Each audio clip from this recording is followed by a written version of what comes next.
Саламатсыңарбы, урматтуу Жалал Абад Маданият техникумунун 2К11, 2Б9 тайпаларынын студенттери. Дүйнөлүк маданият жана искусство предметинен сабагыбызды баштайбыз. Сабак өтүүчү мугалим Абдырахманов Бегалы Касымалиевич.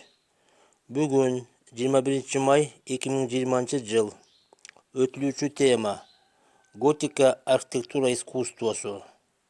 Сабактын максаты архитектура искусствосу менен таанышуу, көркөм өнөрдүн түрлөрүн өздөштүрүү. Готика архитектура искусствосу. Готика архитектурасы 14 июль 1140 жылы жаралган деп эсептелет. Бул жылдары Париждин айланасында жаңы стиль, готика курулуштары, чиркөөлөр, монастырлар, церковтор жана соборлор курула баштаган.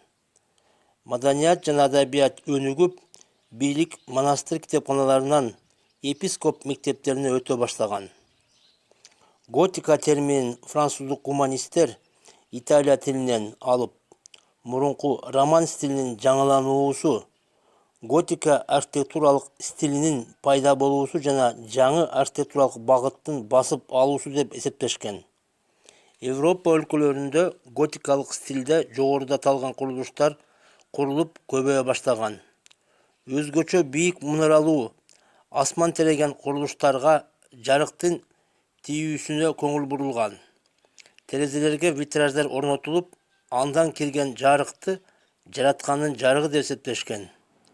Готика архитектурасынын негизги элементтери арка, свод, арк-бутан жана башкалар эсептелген. Иштери көптөгөн эстеликтер, декоративдик буюмдар менен жасалган. Өзүнүн чоңдугу жана бийиктиги менен айырмаланып, шаардын көптөгөн адамдарын ичине батырган.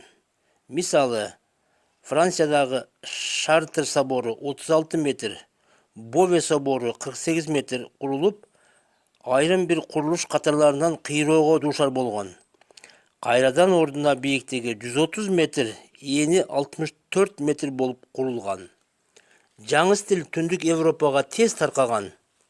1174 жылы Кентербери собору күйүп кетип, элдин колдоосу менен кайрадан курулган.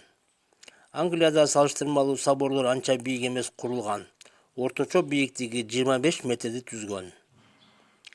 Готика скульптурасы архитектура менен кошо өнүккөн. Дубалдарда чатырларды көтөрүп тургандай эстеликтер орнотулган. Романдык убактагы эстеликтер каардуу соттуу убактысын чагылдырса, готика стилинде жаңы түзүлүштү же илимге негизделген учурларды камтыган. Витраждар терезелерге жайгашкан орнаменталдык же декоративдик айнектен жасалган жарыкты, күндүн нурун өткөзүүчү композиция. Эшиктерге, тосмолорго өз алдынча панно болуп, интерьерлерге пайдаланган. Готика стили Европада 12-16 кылымда таркаган көркөм архитектуралык стиль. Өзүнүн кооздугу, көз жоосун алган кайталангыс курулуш искусствосу менен даңазаланып, айланасына көптөгөн көрүүчүлөрдү азыркы убактарга чейин чогултуп, кооздуктун символу болуп келет. Үйгө тапшырма. Биринчи суроо: готика архитектуралык стили эмнеси менен айырмаланат? Экинчи суроо: витраж деген эмне? Үчүнчү суроо: готика стили кайсыл кылымдарды камтыган? Лекциянын тексти берилет. Жоопторду WhatsApp аркылуу жөнөтөсүңөр. Кошумча маалыматты энциклопедия искусства китебинен жана интернет булактарынан ала аласыңар. Көңүл бурганыңыздар үчүн чоң рахмат.